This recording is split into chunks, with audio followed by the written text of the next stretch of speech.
Hoje, então, né, sobre associação unidade de cristianismo, né, a gente vai primeiro abordar esse aspecto, né, histórico, né, do surgimento da seita. Né.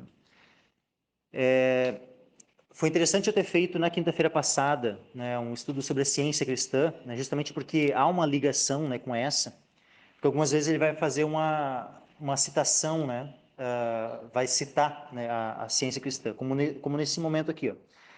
Diz assim, ó, estudando a ciência cristã, sentimos que, na verdade, essa seita não se originou com Mary Baker Eddy, né, que é a fundadora da seita Ciência Cristã. Né? Mas ele diz aqui que, na verdade, não se originou com ela. Né? Aqui, no caso, então, dessa outra seita, né, Associação Unidade de Cristianismo, aqui também, ao fazer um exame dos dados históricos da unidade, veremos claramente que, assim como a Mary Eddy não foi a fundadora daquela religião, não foram Charles e Myrtle Fillmore que deram início à unidade. Ambas as seitas são irmãs gêmeas do gnosticismo americano e têm a sua origem nos escritos de Phineas Parkhurst Quimby, que operava curas através da mente e que, segundo afirmou Mary Eddy, restaurou-lhe totalmente a saúde quando já se encontrava à beira do desespero. Então, tanto Mary Eddy como o casal Fillmore foram meros fantoches nas mãos de Quimby, e o resultado disso foi o surgimento de duas variantes da escola de pensamento metafísico e panteísta de Quimby. É verdade que nenhuma das duas seitas, nem a ciência cristã e nem a unidade aqui, né, para facilitar, né, vou começar a me referir a ela, né, como a unidade, né, o nome dessa seita. Né. Então, né, nenhuma nem a outra, né, reconhecem a paternidade, né, do tal Quimby, né. Mas quando a gente observa, vamos dizer assim, a linguagem, né, que ambas as seitas utilizam, e a linguagem também de uma terceira seita que teve origem e que essa terceira reconhece, né, a paternidade, né, a raiz lá em Quimby, que é chamada Novo Pensamento. Né? Então tem três seitas: Ciência Cristã, Unidade de Cristianismo e Novo Pensamento. As três têm origem em Quimby. Essa Novo Pensamento reconhece que a origem está nesse homem, né? Mas a linguagem das três é a mesma. A filosofia, os principais conceitos são os mesmos. Né? Então, não é só para alguém que realmente não queira, né, se atentar a isso, que vai achar que não, né, que não há uma ligação. Né? Mas, um pouco mais adiante, então, assim, um pouco mais detalhes, né, dessa história. Né? Embora Phineas Quimby ele tenha sido pai da ciência cristã, do novo pensamento e da unidade, a mãe teológica, a mãe, né, dessa seita unidade, né, é a Myrtle Fillmore. Myrtle Fillmore. Hã? Não, não. Até tem uma certa influência ali, né? Mas a principal influência foi o Quimby aqui, né? Phineas Quimby. Myrtle Fillmore é o nome dessa mulher. Tá? Ela que deu origem nessa seita, a unidade. Ela deu à unidade uma conformação semelhante a outras, mas fazendo questão de manter uma designação especial de escola. Né? Ela chamava, né, aquela seita, né, de escola. Né? Essa mulher ela era de origem metodista, né? Então antes de né, fundar essa seita, ela tinha participado da igreja metodista. Né? Para quem não sabe, a igreja metodista ela foi fundada por John Wesley. Né? Por mais que John Wesley ele não estava, vamos dizer assim, ele não tinha intenção de fundar uma nova denominação. Né? John Wesley era um pastor, né? John Wesley era um homem de Deus, assim, né? Um evangelista, né? Muito usado pelo Senhor lá no século XVIII. Né? E John Wesley ele era da igreja anglicana, né? Pregou na Inglaterra, pregou nos Estados Unidos, mas ele não tinha a intenção de fundar a igreja metodista, né? uma nova denominação. Mas, né, com a pregação dele, acabou, né, que isso culminou, né, em surgir a igreja metodista. Mas a questão a igreja metodista não tem nada, vamos dizer assim, a ver com essa mulher, assim, ela não trouxe os conceitos da Igreja Metodista para a seita dela, né? Não, apenas foi uma questão de, né?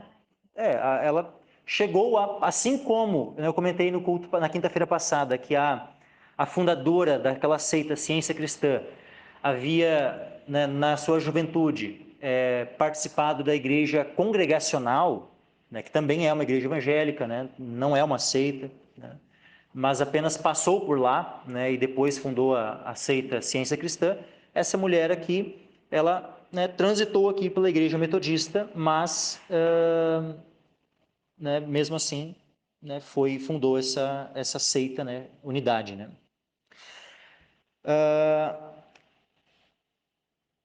Ela foi uma mulher assim que ela na sua juventude, né, ela consumiu muitas literaturas de filosofia transcendental, né.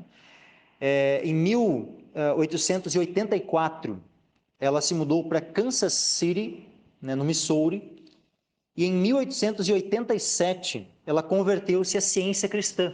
Então, tu vê, ela era metodista, mas depois ela passou a fazer parte daquela seita que a gente viu na quinta-feira passada, a ciência cristã.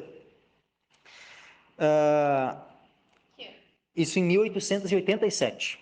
Se eu não me engano, a ciência cristã tinha sido fundada em 1879, né? 8 anos antes, né, dessa mulher passar a fazer parte dessa seita ciência cristã.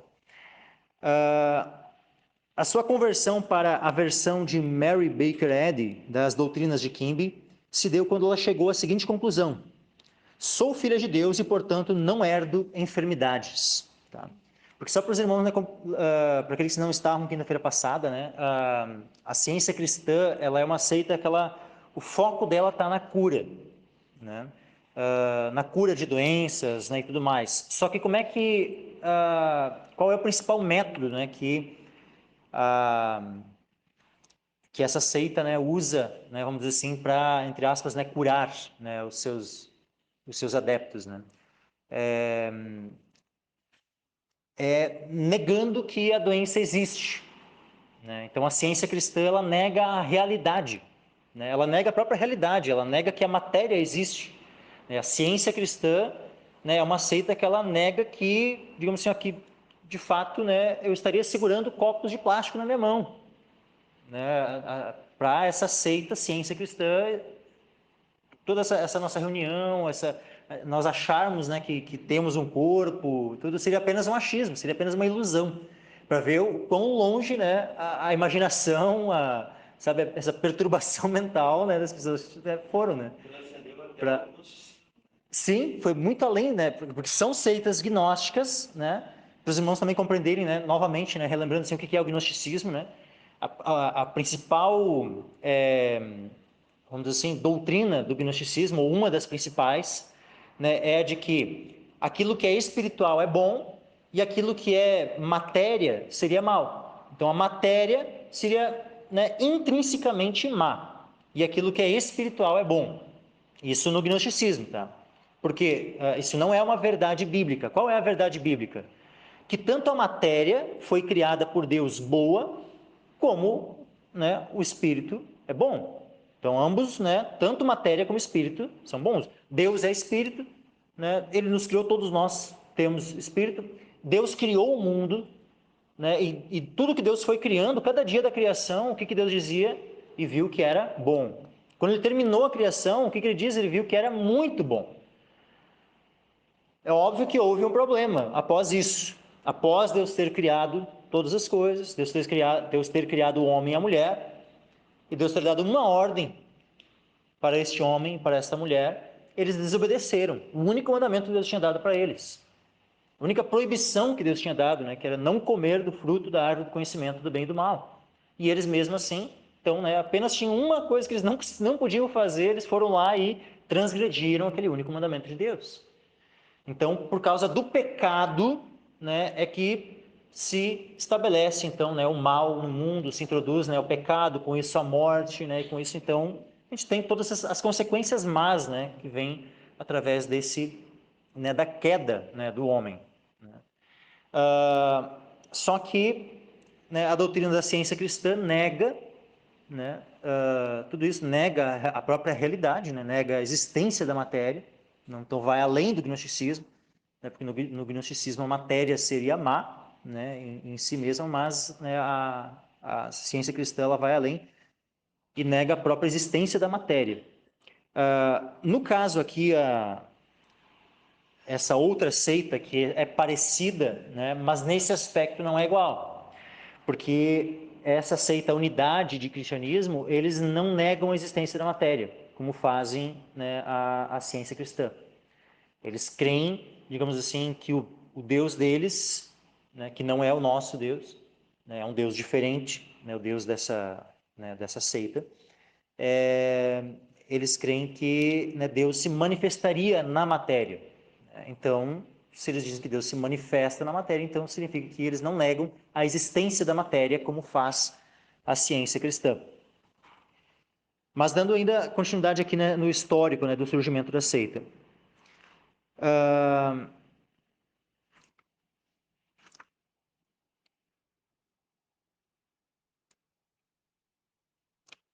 Após a Myrtle Fillmore ter passado a fazer parte daquela seita ciência cristã, ela convenceu o marido dela a fazer parte também. O marido dela tinha o nome Charles, né, Charles Fillmore, e ele era um corretor de imóveis que tinha ganhado bastante dinheiro com esse negócio, mas que acabou perdendo tudo, perdeu a fortuna toda que ele tinha feito e, além de perder o dinheiro, também perdeu a saúde. Charles Fillmore, ele já se havia envolvido superficialmente com práticas espíritas, depois se interessou pelo hinduísmo, onde o casal buscou o seu conceito de reencarnação, né, devidamente modificado para agradar a mente ocidental. Então, o que acontece? No hinduísmo, tá? Essa é uma das principais doutrinas do hinduísmo, a doutrina da reencarnação. Então, para os hindus, né, nós poderíamos, após morrer, né, reencarnar em qualquer coisa. Poderíamos reencarnar num rato, numa vaca, numa planta, né, em qualquer ser vivo, né? Ou numa outra pessoa e tal, né? Essa é a doutrina hindu, né? A doutrina né, da religião, né, do hinduísmo. Aí o que acontece? Por isso que, né, lá eles, tipo assim, ó, não matam um rato, né?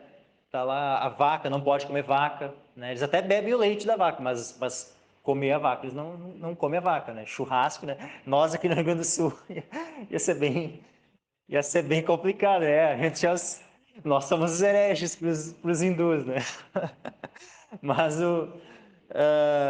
né? Isso aí, que falou e agora, isso é o panteísmo Também, ambas as seitas, tá? Tanto a ciência cristã como a unidade de cristianismo, ambas elas têm um conceito de Deus panteísta, ou seja, né, de que Deus não seria um Deus pessoal, como nós cremos, né, como a Bíblia revela, né, um Deus pessoal. Mas no panteísmo, Deus ele é apenas uma energia, né? Deus ele, vamos dizer assim, é tudo. Tudo é Deus. Tudo é Deus, né? Né? Digamos assim, ó, eu sou Deus, tu é Deus, a planta é Deus, o cachorro é Deus, o sol é Deus, a nuvem, né? As pedras, né? Tudo é Deus, né? No sistema panteísta, né?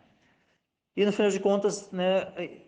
É uma espécie de ateísmo também, porque se no final de contas tudo é Deus, né? Tudo ser Deus ou nada ser Deus, não faz diferença nenhuma, né? Mas assim, então, tu vê, eles vão lá, bebem primeiro na ciência cristã, bebem também no hinduísmo, e aí que eles dão esse enfoque, porque, por exemplo, na ciência cristã, não há o foco daquela seita ciência cristã não é reencarnação. O foco da seita ciência cristã está em cura física, né? Através de negar a própria existência, né, do mal, do pecado, da matéria e tudo mais. Agora, essa outra seita aqui, a unidade de cristianismo, o foco dessa seita, né, não está tanto na cura, por mais que eles também falem bastante em cura, né? mas não está tanto na cura o foco. Eles dão um foco bem grande na doutrina da reencarnação. E uma outra diferença, tá? Eu vou colocando assim algumas diferenças entre essas duas seitas, tá? Na ciência cristã, até uma coisa, eu acho que se não me engano, eu nem comentei na quinta-feira passada, mas eles nem fazem orações, sabe? Eles não oram na ciência cristã, não. Né? Porque eles dizem que a oração ela é desnecessária. Porque afinal, se Deus não é um Deus pessoal, né? Para que orar, não é? Então eles dizem que a verdadeira oração, é óbvio que essa não, tá? O que eu vou falar é o que a ciência cristã afirma, que é uma mentira, tá? Mas eles dizem que a verdadeira oração seria apenas o nosso desejo. Eu desejo algo, então isso seria, né, a verdadeira oração. Ou seja, é aquela mesma coisa lá do pensamento positivo, né? Ou seja, toda essa que também tem uma certa origem, né, hinduísta, se a gente for, né, olhar assim e bem a fundo, né? Tem toda uma raiz, né, oriental, assim, né? Mas, diferente agora, né, esse pessoal aqui da unidade de cristianismo, eles oram. E, segundo eles oram bastante. Eles dizem assim que nos locais, né, da onde eles, como seita, lá se reúnem, eles têm uma sala onde tem uma pessoa que fica orando, né, 24 horas por dia. Eles dizem assim, né, que sempre tem, né, pessoas que ficam ali revezando e tal, e que tem sempre uma pessoa orando, né, pelos pedidos que vão chegando, né, as pessoas que estão precisando de cura né, e outras coisas mais. Eles vão, sempre tem alguém, né, naquela seita ali, né, que estaria, né, numa sala, né, separada assim, só focada em orar e ficar orando. E que 24 horas por dia ficariam orando. O que é também um pouco contraditório, né? Porque a forma como a ciência cristã enxerga Deus e a forma como a unidade de cristianismo enxerga Deus é praticamente a mesma. Ou seja, um Deus que não é um Deus pessoal, só que nesse aspecto a ciência cristã ela é mais coerente. Eles simplesmente não oram, simplesmente não vem a necessidade de orar, uma vez que eles não creem no Deus pessoal. Já a unidade de cristianismo, né, essa outra seita, eles são incoerentes, porque eles não creem num Deus pessoal, eles creem que Deus é apenas uma energia, mas mesmo assim eles oram. Tem local de culto, sim, Tem os locais, né? Só que justamente, né, nesse local assim tem essa sala onde tipo assim, as pessoas não entram, né? Por isso que fica uma coisa assim, é dito que tenha sempre alguém orando 24 horas por dia, né? Mas não é que tu vai lá e tu vai ver que a pessoa vai orar por ti e tal, né? E agora se tem ou não tem, né? Aí eu não sei. Isso.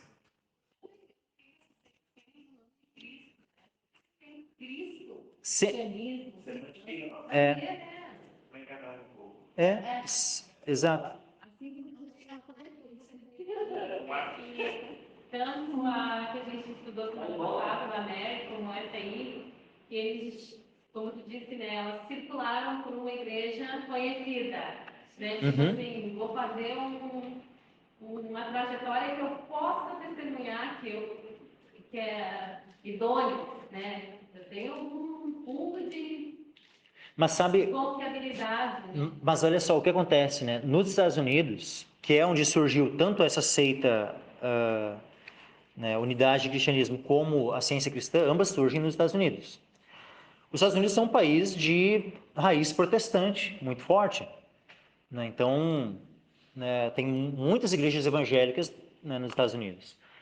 Então, para uma seita dessas poder se introduzir e ganhar adeptos, quando eles se utilizam de uma linguagem cristã, fica mais fácil.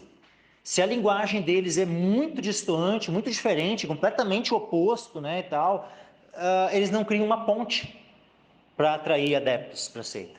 Então, o fato de eles usarem linguagem, unidade de cristianismo, tem nada a ver com cristianismo, mas né, essa estratégia. A outra, ciência cristã. Tem nada de cristão na doutrina. Tu olha assim, a Bíblia diz uma coisa, a seita afirma completamente o oposto. Mas, né, eles usam essa linguagem para ser mais fácil, né, o atrair adeptos, né, para a seita. Mas, dando continuidade aqui ainda nesses aspectos históricos, né,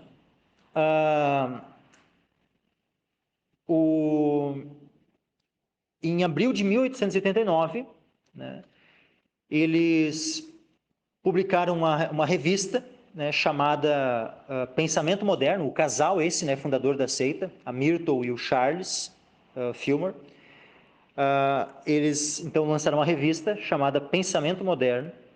Depois, no ano seguinte, mudaram para Pensamento da Ciência Cristã. Eles só mudaram o nome da revista para Pensamento da Ciência Cristã. Só que o que acontece, como eles já haviam saído daquela seita Ciência Cristã, eles não faziam mais parte, né, porque eles fundaram a própria seita deles, aquela que era a fundadora da seita Ciência Cristã reclamou, né? Opa, você não pode usar o meu nome. Aí eles mudaram o nome para pensamento só, né? Porque era pensamento da ciência cristã. Aí eles pegaram e tiraram a ciência cristã e só deixaram o nome pensamento. Então o nome da revista que eles, né, publicaram, né, lançaram assim para divulgar, né, as ideias, as falsas doutrinas dessa seita, começou então a ter o nome de pensamento. E sempre foi uma baita, assim, esse baita por conta nossa, por minha, né? Estratégia deles, né? Todas as seitas, divulgar materiais, conteúdo, que é justamente para Sim. atrair as pessoas para a gente falou aqui, uma semântica enganosa, né? Uhum. Marketing, que é feito, mas é aquilo que parece, mas não é, né? Só que não. O Satanás fez, né? Usou a palavra para enganar esse, aquele, outro. Exatamente. Até tem lá em Mateus 24 que fala, né? Uhum. Se possível, né, o inimigo, em Mateus 24, e aí dos próprios Coríntios, né? 24 de poucos ali, né? A gente pode ler esse texto, não interromper. Então existe essa intenção, né? Uhum. O inimigo se passar por digamos assim, os cristãos, né? Os seguidores de Cristo, mas só que não. Sim. Naquele mesmo ano, né, só que um pouco antes de eles terem publicado a revista, eles, vamos dizer assim, a forma como eles deram o início à seita foi alugando um salão. Vamos ver, eles alugaram um salão na cidade de Kansas City, né, e nesse mesmo ano, né, publicaram, então, começaram a publicar em abril, né, daquele ano, a revista, né. 2 anos depois, em 1891, é que daí finalmente surge o nome, né, esse nome da seita, né, chamado Unidade. Então, o nome Unidade foi adotado em 1891. E como explicou Charles Fillmore, o movimento dedicava-se à espiritualização da humanidade, de um ponto de vista independente. E era uma religião que recolhia o que de melhor havia em todas as outras religiões. Né? Por isso, né, unidade. Né? Mas aí eu escapa do ecumenismo. Mas um ecumenismo, vamos dizer assim, com tudo. Né? Com tudo. Com todas as religiões mesmo. Né? Aí, assim, ó, durante muitos anos, a unidade fez parte da Aliança Internacional do Novo Pensamento. Mas ela desligou-se da entidade em 1922, pois havia superado em número de membros tanto a ciência cristã como o Novo Pensamento, né, que eram aquelas outras duas seitas que tiveram origem no Quimby. Né? Ainda nos primeiros anos, principalmente por ocasião da exposição dedicada a Colombo, organizada em Chicago em 1893, o casal Fillmore se interessou bastante pela filosofia do hinduísmo e pela yoga, mais tarde popularizada pelo indiano Swami Vivekananda.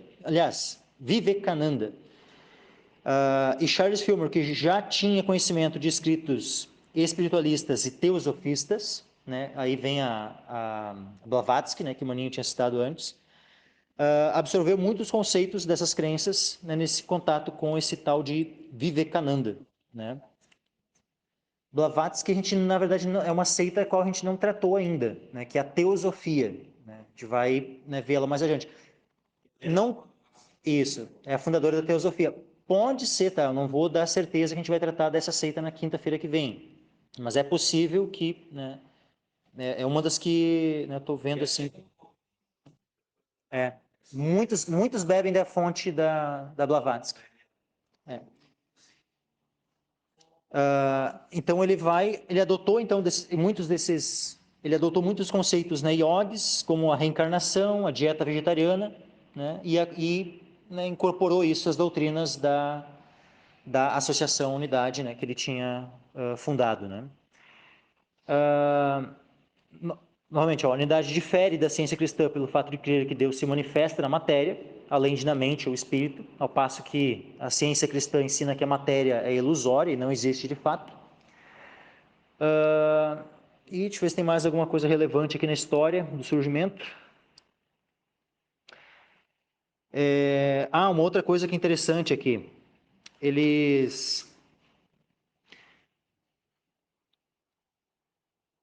Essa seita, né,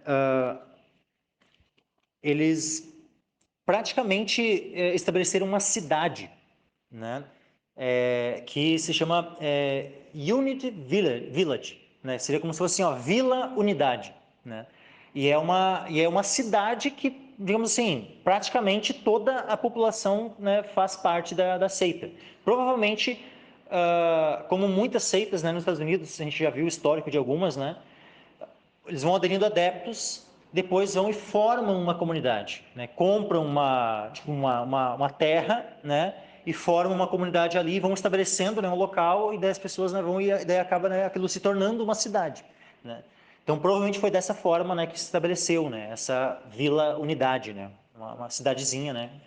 Que é praticamente, né, todos os adeptos da seita.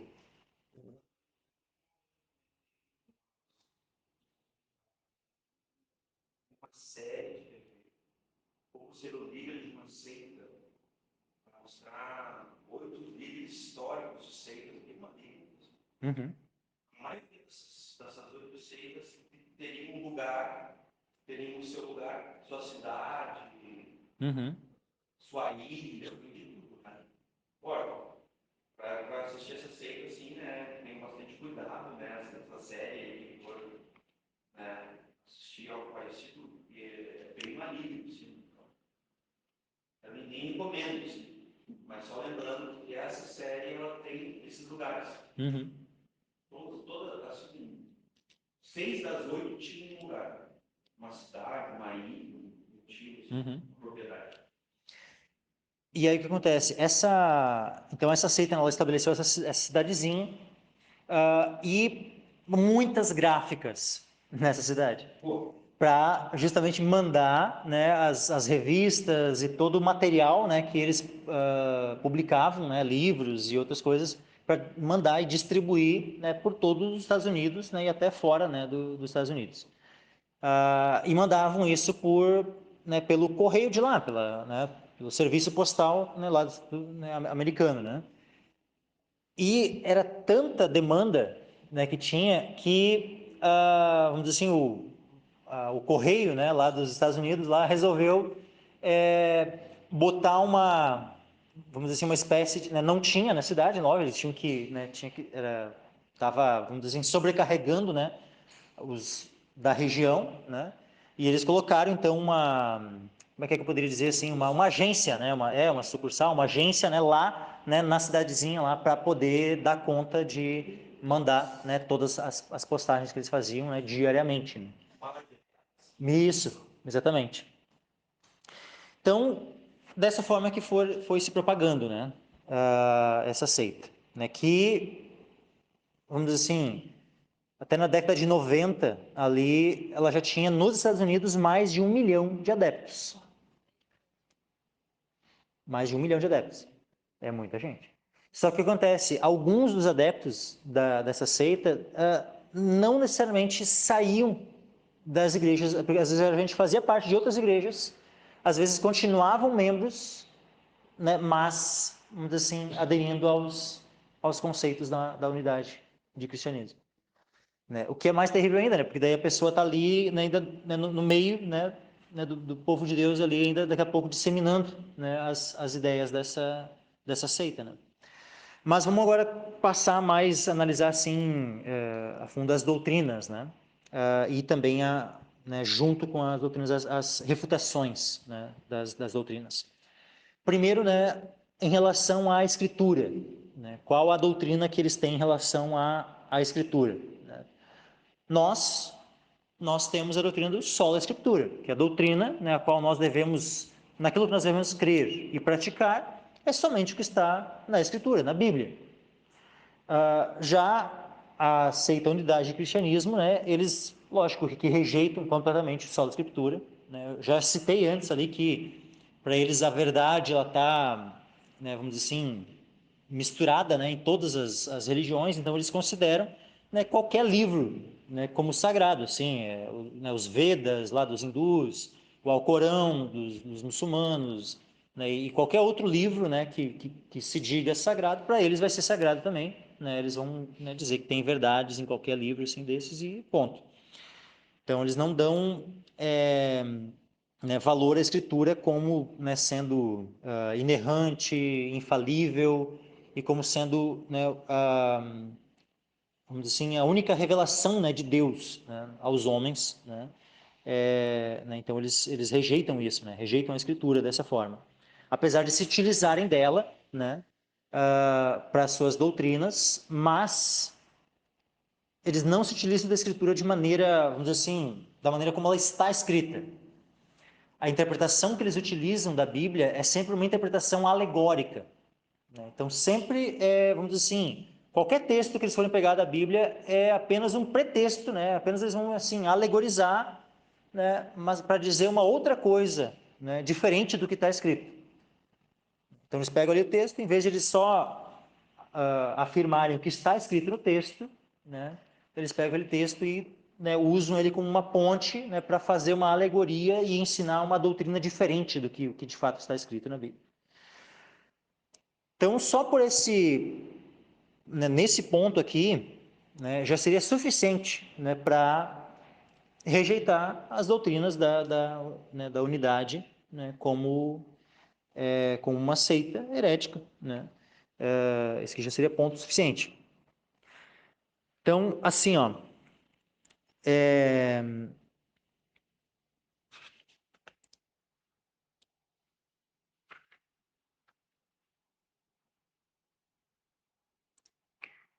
segundo ponto, depois, né, da doutrina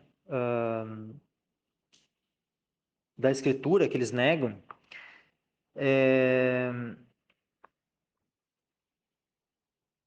vem a doutrina da Trindade. Né? Como é que é a crença, né, na Trindade? Né? Eles, né, porque nós, o que nós, né, cristãos cremos? Né? Que Deus é um Deus triuno, ou seja, Deus é Pai, Filho e Espírito Santo. São três pessoas: a pessoa do Pai, a pessoa do Filho e a pessoa do Espírito Santo. Mas é um único Deus. Não são três deuses. Não é que o Filho é um Deus, o Pai é outro Deus, o Espírito Santo um terceiro Deus. Não. É um Deus único, uma só essência, uma só natureza, né? É um único Deus, mas esse único Deus, ele existe em três pessoas, que é Pai, Filho e Espírito Santo. Já a unidade, né, de cristianismo aqui, eles rejeitam essa noção, né, de que Deus, né, são três pessoas, até mesmo porque, né, eles rejeitam a noção de que Deus seja um Deus pessoal. Então, como para eles Deus é apenas uma espécie de energia, né, eles têm uma doutrina panteísta, onde tudo é Deus, Deus é tudo e tal. Então, eles rejeitam a ideia de um Deus pessoal. Então, com isso, óbvio que eles rejeitam a doutrina da Trindade. Eles não creem na doutrina da Trindade.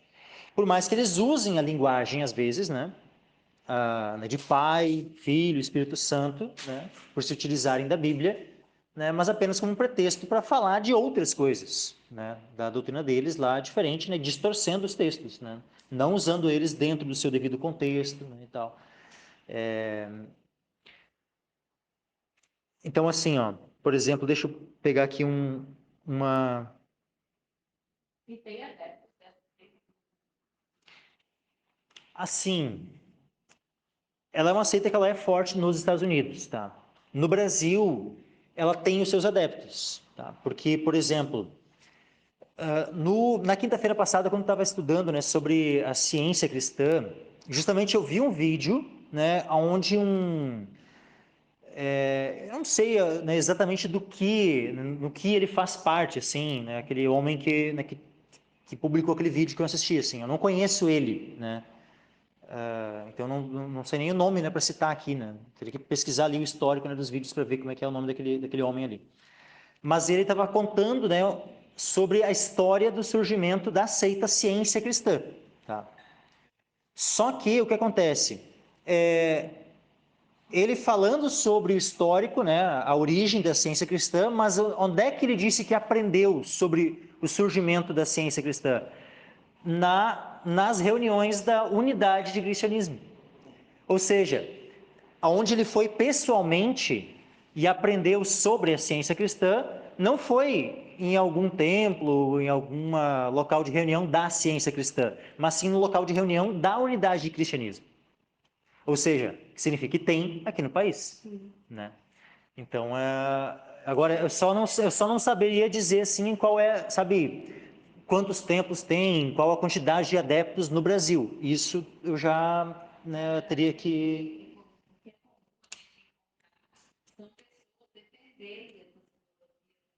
Uhum. Só depende. Uhum. Como eu vejo lá na escola, né?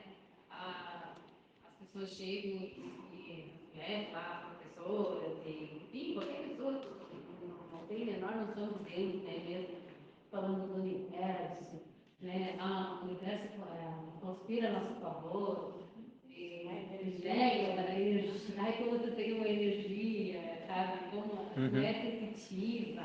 Eles veem essas filosofias assim, mas não sabem nem de onde que tiram. Exato. Eles não são nada. A gente pergunta, vai em alguma igreja, frequenta algum lugar, assim, né? Não vão em lugar nenhum, eles só têm essas ideias.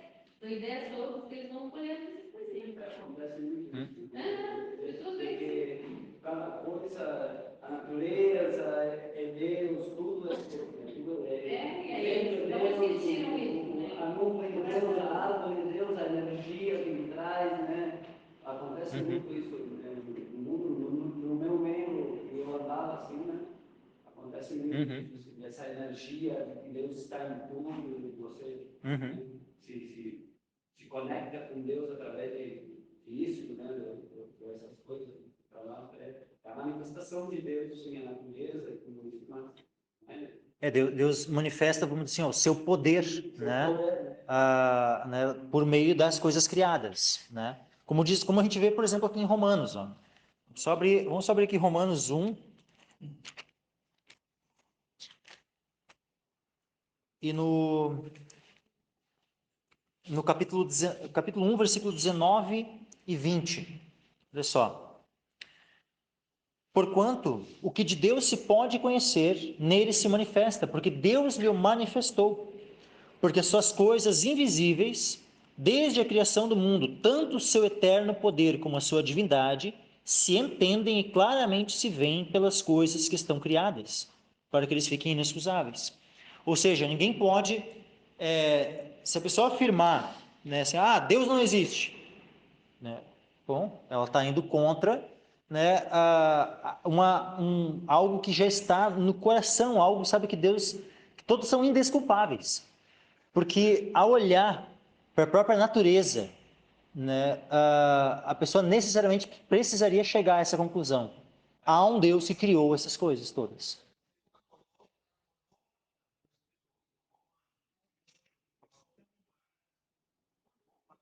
céu, a terra, já é desculpado. Porque só o culpado vai dizer que existe um perdoe e o céu declara sua glória. Né? Um dia comunica ao outro dia, né? Paulo vai dizer também sobre os feitos de Deus, sobre as obras de Deus, sobre esse Deus criador, que o Michael citou lá em Gênesis 1, que ao criar cada dia, né, dos 7 dias, 6 dias ali, ao criar cada coisa, ele viu que era bom. No final, bom, quer dizer, isso é inegável. Em Romanos 1, dentro do capítulo, ele vai perceber que nós somos indesculpáveis culpados. Uhum. Né? Ninguém se culpava. Só de ter contemplado o céu, o mar, a terra, Amém. Aí, os científicos investigam a célula, né? O funcionamento tem como uma coisa precisa da outra, tem como está tudo perfeito, né? Tem uma coisa alimenta a outra para sabe que hoje nós estamos em Romanos. Posso ler um versículo aqui, Maicon? claro. Romanos 10, 17. Eu quero só falar uma coisa sobre isso aqui. Isso aqui quando eu tive que conversar com um irmão lá de Porto Alegre, né? Que andou comigo uma época. É um versículo muito conhecido de todos nós. Né? Uhum. Algumas Bíblias, meus irmãos, ela vai descrever que é a palavra de Cristo. Aqui né, é a CF, a gente sabe transformar em Deus ensinado essa, digamos assim, a fidelidade, né? A preservação da escritura dos originais e tal. Então, Romanos 10, 17 diz assim: de sorte que a fé é pelo ouvir, e ouvir pela palavra de Deus. E aí tem um irmão que está assistindo uma série famosa que ela deixou. Aí ele veio, para quem não sabe essa série, por trás dessa série tem os Mormons. Isso já está comprovado, por um estudo de Mormons, que é uma seita pesada, maligna. Tem alta distorção, aquele Jesus aí não é um Jesus bíblico. Não é. Nós até conversamos sobre isso. é muito da lenda, né? É muito da lenda. Enfim, não vim entrar agora porque não é. Uhum. Mas veja bem, nesse texto aqui nós podemos ver tanta escritura que o pastor Michael falou primeiramente. Porque a fé vem pelo ouvir e ouvir a escritura, a palavra de Deus. Vamos à Trindade. De fato. Ele está falando da Trindade. É o versículo que está falando da Trindade, né? Deus Pai, Deus Filho e Deus Espírito Santo. Então, não é três deuses, né? É um único Deus, mas são três pessoas. Não é impessoal. Não é uma energia. Né? Fala do ateísmo, a gente está falando. Né? E aí eu estava conversando com esse irmão, e exatamente, ele falou assim: não, mas ali se resume assim, a gente não precisa de mais nada, a gente não precisa do Antigo Testamento. Aquela falácia toda, né? O Antigo Testamento foi uma sombra, a gente não precisa mais da lei, não precisa mais dos mandamentos, não precisa mais, porque foi porta Cristo, porque é a palavra de Cristo que gera fé. Está escrito lá em Romanos 10, 17. Eu tenho certeza que está escrito isso aí. Não, na Bíblia que eu tenho escrito isso. De fato, na Bíblia que é uma NAA que tem, está escrito Cristo. E eu me pegar essa Bíblia, mas no original não está escrito Cristo, embora Cristo seja Deus. Mas eu quero te mostrar, eu estou aqui com a CF, que sabe que a gente estuda isso aqui e tal. Ele considerou a hipótese realmente da tradução, né? Aí eu falei para ele: vem de ouvir a palavra de Deus. E nesse ponto eu falei tanto da Escritura quanto da Trindade com ele. Mas para te ver, tinha uma semântica enganosa em todo o contexto que ele estava falando ali. Uhum. Essa série que ele está assistindo. Uhum. É mesmo porque o julgamento feito para quem não veio. Por esse nome do livro, não fala em negar o passado, né? Toda a Escritura. Toda a Escritura. Em 1 Timóteo 3, Uhum. Mas, vamos voltando aqui, para a gente concluir essa parte aqui da Trindade, né? O que eles afirmam, né, sobre a Trindade? Olha só.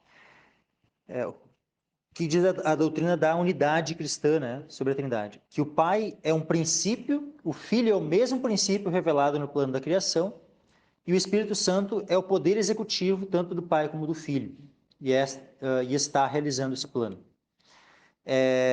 Ou seja, eles usam uma linguagem, né? Pai, Filho, Espírito, só que eles chamam, né, de que o Pai e o Filho são princípios.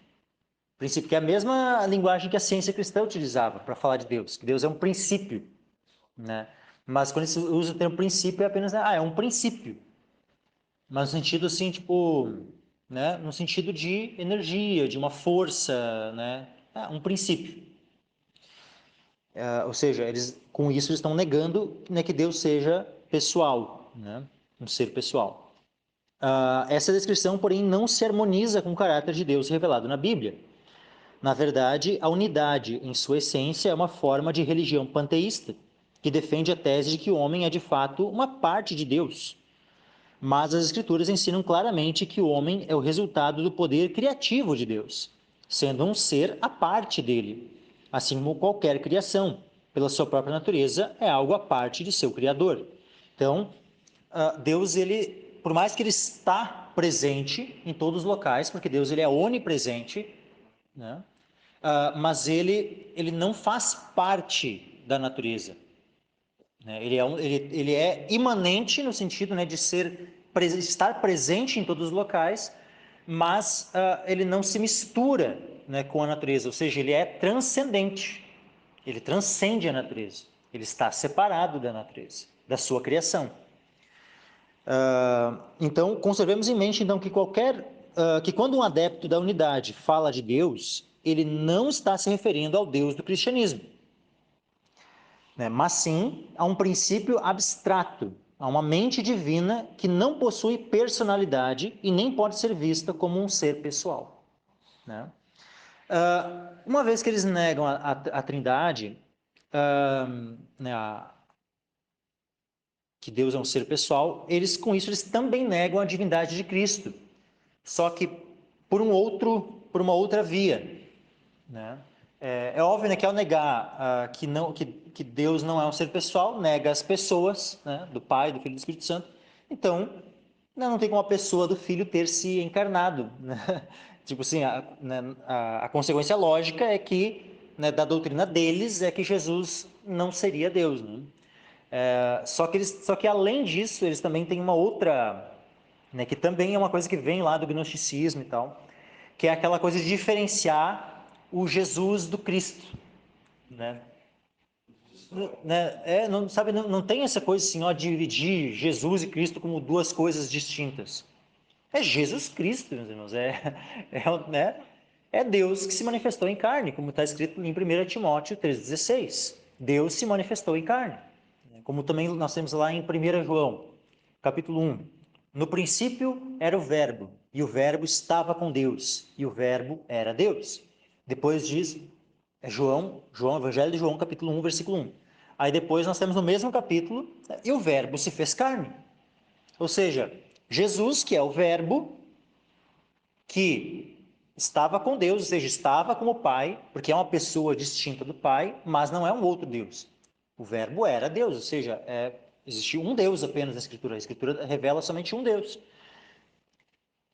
E na pessoa do Filho, Deus se manifestou em carne, né? Só que a doutrina, a heresia, né, da unidade de cristianismo, eles fazem assim, ó, sutilmente eles distinguem o homem Jesus do Cristo, a identidade espiritual eles dizem que Cristo seria a identidade espiritual de Jesus. E com isso tentam tirar do Senhor Jesus Cristo sua verdadeira identidade, que, como ensinam as Escrituras, é a do Deus encarnado. E aí, olha só a heresia que eles veem na sequência. Ó. Em seu livro, Christian Healing, Charles Fillmore aconselha os adeptos da unidade a invocarem constantemente sua mente Cristo. Ou seja, eles dizem que cada um de nós teria uma mente Cristo. Tipo assim, como que escondida, né? Em cada um de nós, que a gente precisaria invocar essa mente Cristo que haveria em cada um de nós. Né? É aquela ideia, é aquela mesma ideia. Né? Por isso sabe que eu não gosto dessa coisa assim, ó. Quando fala, vou explicar para deixar bem claro, tá? Ficar uma coisa no ar assim, né? Vamos lá. Jesus Cristo, tá? Jesus Cristo é nosso Senhor, é o nosso Salvador. Jesus é o nome dele que foi dado, né? Lá desde quando, né, o anjo Gabriel apareceu para Maria, né? Disse que ela iria conceber, né? Virgem, e que o nome, né, que seria dado, né, ao menino ia ser Jesus. Fala isso para José também, né, que não era para José deixar ela, né, né, o menino que tinha sido concebido, né, era do Espírito Santo, né, e disse, né, que o nome ia ser Jesus. Então tá, o nome dele, Jesus. Jesus significa Jeová é salvação, tá? Jesus tem esse significado, né? Jeová é salvação. E Cristo é uma palavra, né, que tem origem grega e significa Messias, né? No caso, sim, vem do hebraico Messias. Qual seria a tradução para o português, tanto da palavra Messias como da palavra Cristo? Ungido. Então, Jesus, a gente poderia, digamos assim, traduzir, né? Jesus ou ungido, né? Jesus ou ungido, né? Jesus, o Cristo, Jesus, o Messias. Todos têm essas três palavras. Cristo, Messias e ungido têm o mesmo significado.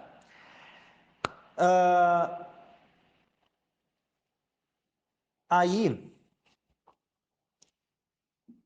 nós que cremos em Cristo, né, nós somos chamados de cristãos. Mas por que nós somos chamados de cristãos? Porque nós seguimos a Cristo. Nós somos seguidores de Cristo. Assim como, por exemplo, né, tinha lá na época, né, tinha o rei Herodes e tinha os herodianos. Os herodianos, eles eram pequenos Herodes? Não, eles eram seguidores de Herodes, né? Só que num aspecto político. É que nem hoje chamassem, o cara é bolsonarista, ou o cara é petista, o cara, né, ele está seguindo uma vertente política. Na época tinha os herodianos que defendiam, vamos dizer assim, o rei Herodes, né? Eram os herodianos. Agora, da onde que vem cristão? Cristão vem de cristiano. É a mesma coisa, herodiano, cristiano. Ou seja, assim como os herodianos eram os seguidores de Herodes, os cristianos, ou cristãos no português, são os seguidores de Cristo, não são pequenos cristos. A gente ouve, cristão é pequenos cristos. Não sei de onde que tiraram isso, gente. Eu acho que tiraram, de repente, olha, vai saber. Se não vem daqui a pouco da linguagem dessas seitas aí. Pequenos cristos. Não, nós somos seguidores de Cristo. Tá? Cristão é um seguidor de Cristo. Né? Alguém que serve a Cristo, alguém que crê em Cristo. A gente aprendeu, né? Entendeu, a gente entendeu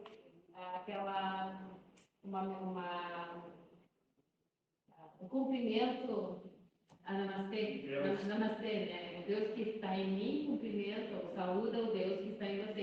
Isso é o significado de namastê, né? E aí queriam inserir isso dentro da igreja, não, o Cristo que habita em mim, saúda do Cristo que habita em você. Tá louco. Pensa só.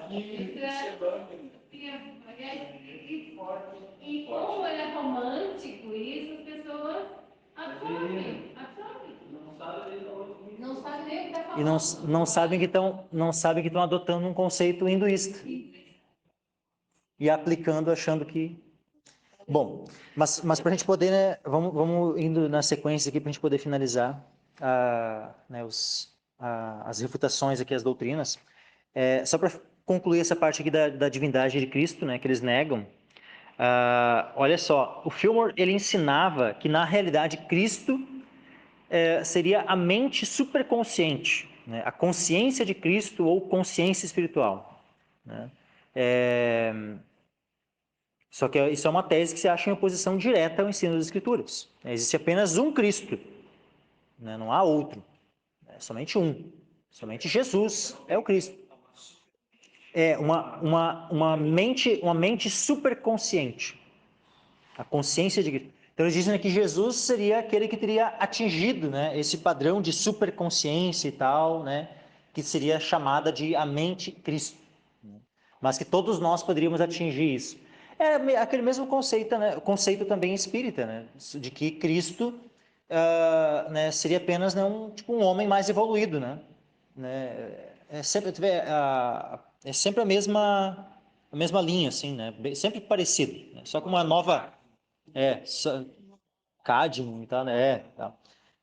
Bom, então aqui finaliza, né, esse ponto aqui. Já citei ali os textos, né? E poderia citar vários textos que mostram, né, que a divindade de Cristo, né, que Cristo é Deus.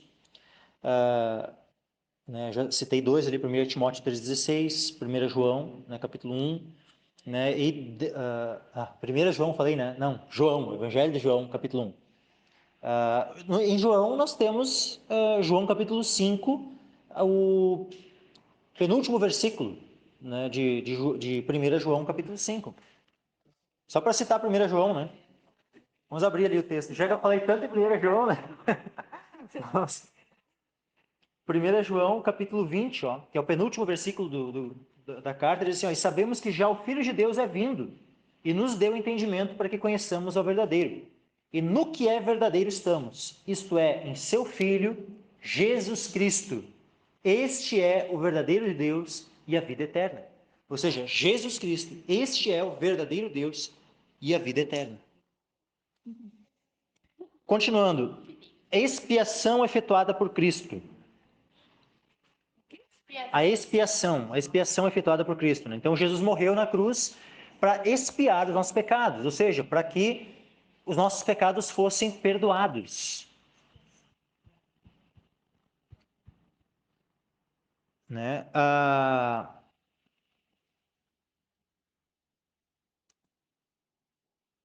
Só que o que acontece? Na doutrina da unidade, né, de cristianismo, eles dizem que não há necessidade de expiação, assim, no sentido como nós falamos, né, de perdão dos pecados e tudo mais. O que eles até usam essa nomenclatura, só que eles distorcem completamente o sentido de expiação dos pecados. Tá? Eu vou falar primeiro o que é expiação dos pecados, depois eu vou entrar na heresia que eles afirmam sobre isso. Tá? O que é expiação? O que acontece? O primeiro homem e a primeira mulher pecaram. Tá? Então houve a queda, né, lá no Éden. A partir de então, toda a raça humana já nasce em pecado. Já nasce com uma natureza pecaminosa. E todos nós, ao longo da nossa vida, cometemos muitos pecados. E se dependesse, então, né, da nossa própria conduta, das nossas próprias obras, nenhum de nós poderia chegar ao céu. Nenhum de nós poderia ser salvo. Por quê? Porque os nossos pecados geram um abismo entre nós e Deus. Um abismo intransponível, que nós não poderíamos ultrapassar. Então, o que aconteceria conosco? Sem a expiação dos nossos pecados, sem o perdão dos nossos pecados, todos nós estaríamos perdidos. Esse seria o nosso destino, condenação eterna. Mas aí, olha só que coisa tremenda, como Deus é amor, e Deus ele nos amou, ele planejou a nossa salvação. Como é que Deus traçou esse plano de salvação? Ele iria enviar o seu próprio Filho. Então, o Filho de Deus veio ao mundo, como diz João 3,16. Porque Deus amou o mundo de tal maneira que deu o seu Filho unigênito para que todo aquele que nele crê não pereça, mas tenha vida eterna. Então, o único meio, e Jesus também diz, né? Eu sou o caminho, a verdade e a vida. Ninguém vem ao Pai a não ser por mim. Então, Jesus é o único caminho para nós chegarmos a Deus. Jesus é o único caminho, ele é o único mediador, como diz 1 Timóteo capítulo 2. Jesus Cristo é Jesus Cristo, homem, né, o único mediador entre Deus e os homens. Né? Ou seja, por isso que ele precisou, né, se tornar homem, para poder morrer pelos nossos pecados, porque ele, como Deus, não poderia morrer. Mas, uma vez que o salário do pecado é a morte, e ele precisava, né, justamente, o nosso pecado precisava ser punido, então os nossos pecados foram punidos em Cristo. Cristo recebeu a punição dos nossos pecados. Ele foi punido para que nós não precisássemos ser punidos. Ele foi condenado para que nós não precisássemos ser condenados. Então ele morreu lá na cruz para que nós não precisássemos morrer eternamente e ficar afastados para sempre da presença de Deus. Então Jesus na cruz, ele carrega os nossos pecados. E ele conquista então o perdão dos nossos pecados na cruz. Ou seja, o sacrifício de Cristo na cruz é um sacrifício então para expiar os nossos pecados, ou seja, para remover os nossos pecados. Então, em Cristo, os nossos pecados não fazem mais separação entre nós e Deus, porque os nossos pecados em Cristo estão perdoados, estão cancelados. Então, nós somos em Cristo, pela fé nele, pela fé no sacrifício dele, na expiação que ele, né, estabeleceu para nós na cruz, nós temos o perdão dos nossos pecados. Os nossos pecados foram expiados. E essa seita, ela nega isso. E ela estabelece uma outra coisa diferente, né? É importante o pastor falar um pouco sobre isso, que diz que Jesus se tornou, né, o nosso redentor, né? E de fato, né, Deus aceitou o sacrifício de Cristo. Uhum. Pela vida que ele teve, não pecou, né? Amém. Foi igual a nós, né?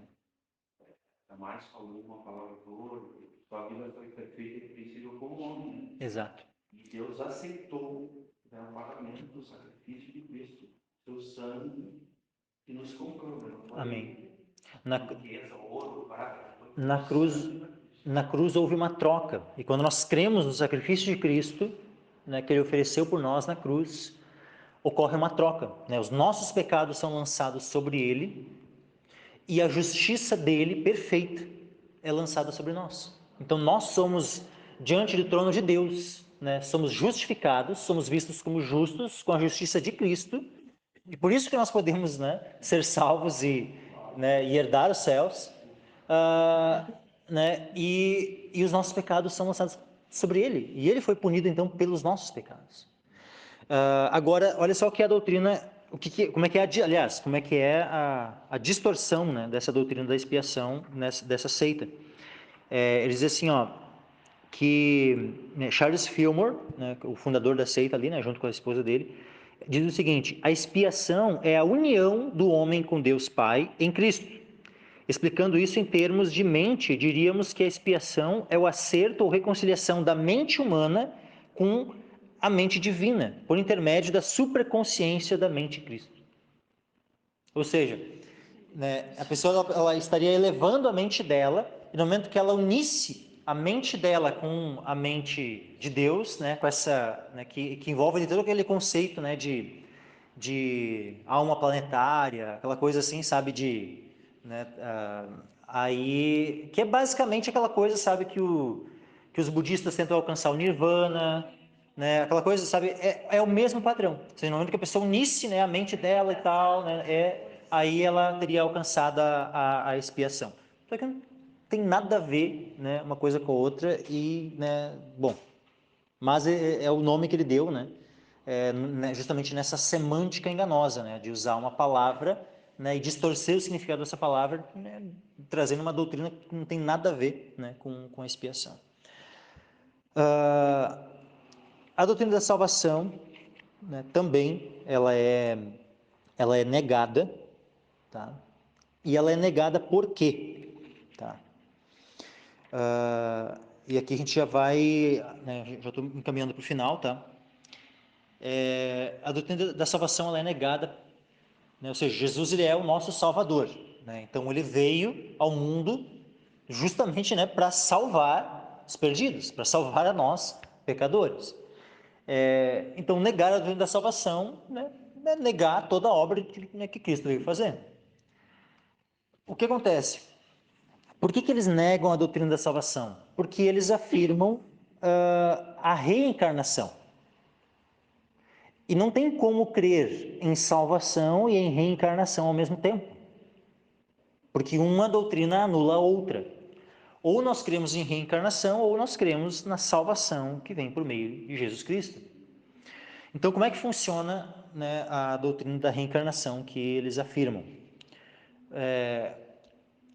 Traz o mesmo conceito do karma, né? Ou seja, a pessoa, aquilo que ela faz de errado vai gerando um karma ruim, que ela precisa ir purificando esse karma e muitas vezes o que ela vai precisar fazer? Vai precisar ir reencarnando, né, vez após vez, né, para ir tendo esse karma, né, ruim purificado, né, e isso é o conceito de, vamos dizer assim, entre aspas, né, de salvação, né, que na verdade é mais uma espécie de aperfeiçoamento, né, e tal, de evolução, né, do que salvação. Usar o termo salvação para isso, né, para esse conceito, é distorcer o termo salvação, né?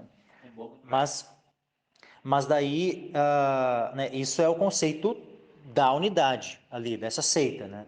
O conceito de reencarnação, ou seja, né, a pessoa não precisa ser salva pela obra de Cristo, né? Ela vai reencarnando e essa é a forma de ela ser aperfeiçoada, né? Então é bom lembrar que quem crê nisso, na reencarnação do karma, né, eles falam assim, fazer o bem, essa expressão entre aspas, fazer o bem, é fazer obras. Ou seja, eles são mais uns os que acreditam que vão ser salvos pelas suas obras. É que eles usam essa expressão, fazer o bem. Normalmente os indianos, os hinduístas, né? Esse fazer o bem seria fazer as obras para eles, que nós pensamos. Para ir purificando o karma. Aí, agora, sobre a ressurreição de Cristo, né? E também a nossa ressurreição, né? Porque o que acontece? Jesus, ele morreu na cruz, mas ao terceiro dia ele ressuscitou dentre os mortos. E ele ressuscitou né, como? Só o espírito dele ressuscitou? Aí eu digo uma coisa, tem como o espírito ressuscitar se o espírito nem morre? A alma, né, e o espírito não morrem. Então, como é que vai haver ressurreição de espírito? O que ressuscita? Ressuscita o que morre, ou seja, o corpo. Na morte, o que morre é o corpo, não o espírito. O espírito vai para Deus, está consciente, ou vai para o inferno, né? Mas também consciente. Só que, então, o que ressuscita é o corpo. E Jesus Cristo, ele ressuscitou. No terceiro dia, ele ressuscitou. Ressuscitou com seu corpo. Vamos abrir aqui um texto que mostra isso com bastante clareza. Lucas, Evangelho de Lucas, capítulo 24.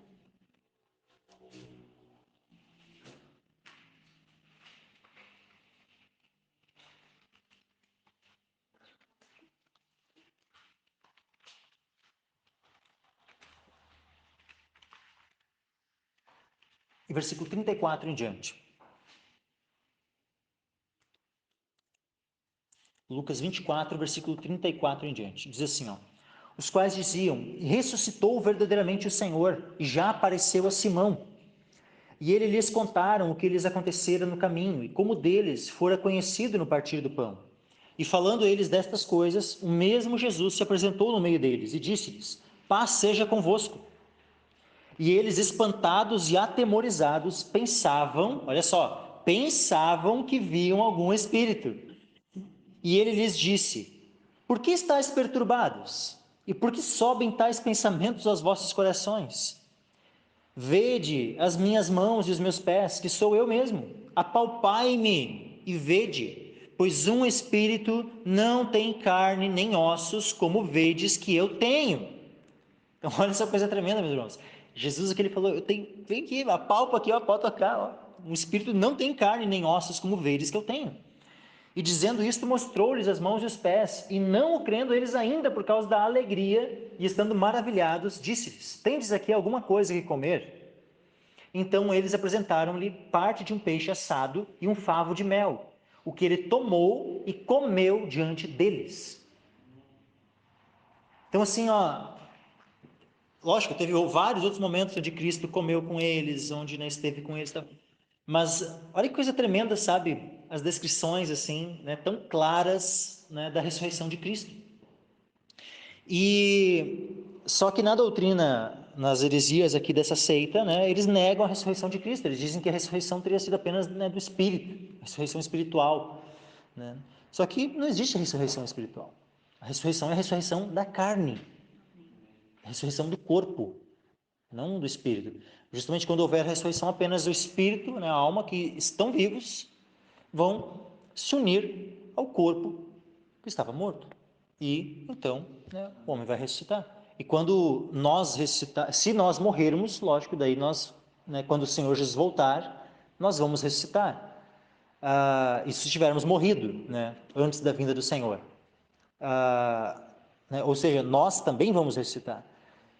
Só que o que acontece? A doutrina que eles defendem, né, não é a de ressurreição, é a de reencarnação. a reencarnação né, se nega à ressurreição. Porque não tem como crer nas duas coisas ao mesmo tempo.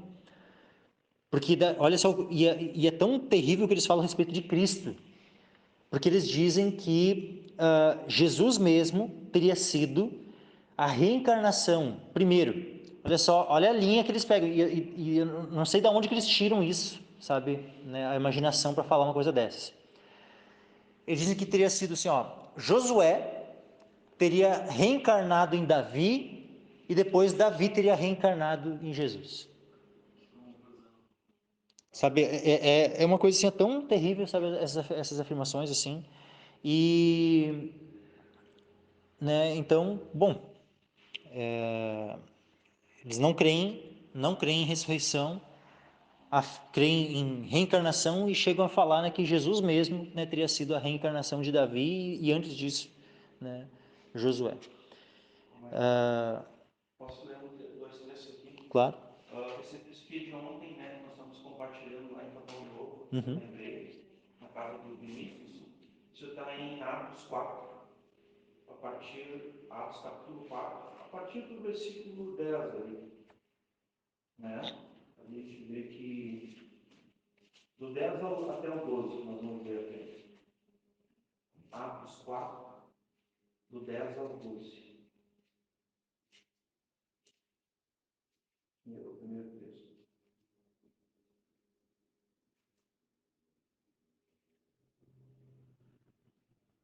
A palavra do Senhor diz assim: seja conhecido de vós todos e de todo o povo de Israel, que em nome de Jesus Cristo, o Nazareno, aquele que vós crucificastes. Então fica implícito aqui, né? No tempo real, né? Quando aconteceu a crucificação, está dando aconteceu, né? É inegável. Tem testemunhos aí que viram isso. Que vós crucificastes e a quem Deus o ressuscitou dentre os mortos.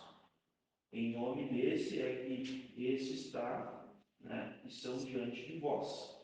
Agora olha o 11 e 12. Ele é a pedra que foi rejeitada por vós. Por vós quem esses que estão ouvindo, tá? Respondendo a eles. Né? Os edificadores, o qual foi posta por cabeça de esquina, pedra fundamental, né? De edificação. Está lá em 1 Pedro 2, tá? Mas olha o 12. Em nenhum outro há salvação, em nenhum outro nome, em nenhum outro Jesus, né? Que é sobre Jesus. Em nenhum outro há salvação, porque também debaixo do céu nenhum outro nome há, dado entre os homens pelo qual devemos ser salvos. Né? Então, aqui sobre a ressurreição, que é um texto que a gente não lê muito, a gente lê mais 1 Coríntios 15, né?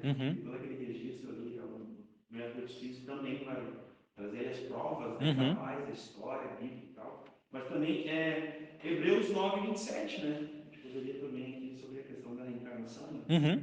Pode abrir aí, pode. Hebreus Pode 9, ler. 27.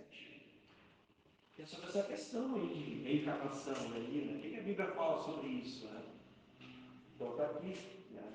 Olha, o pastor Marco falou sobre isso aí, né? Mas aqui só para ver o texto, Hebreus 9, 27. Texto claríssimo, né? Diz aqui, né? Todos envolvem só vou ler aqui. Então, e como aos homens está ordenado morrerem uma vez, uma só vez, cada homem, cada ser humano, não morre duas vezes, né, nesse caso, vindo depois disso, tudo isso. Né? Exatamente. Então, né, se reencarnação fosse uma verdade, né, conciliável com a Escritura, né, um texto desse aí teria em contradição, né, porque daí uma mesma pessoa iria morrer várias vezes, né, porque teria reencarnando, vai reencarnando, né, várias vidas assim, então o homem iria morrer várias vezes, né, e por qual dessas vidas que ele seria julgado? Né, pela última, por cada uma delas, como é que seria, né, essa situação? Né? Então, tipo, completamente sem sentido, assim, não se encaixa com a Escritura. Né?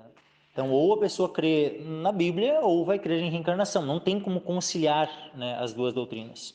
Né? né? Só, né, justamente nessa questão, né, que eles falam, né, que Cristo reencarnou. E já no versículo seguinte ali, né, Pois é. Hebreus 9, 28, diz assim: assim também Cristo, oferecendo-se uma vez para levar os pecados de muitos, aparecerá a segunda vez sem pecado aos que o esperam para a salvação.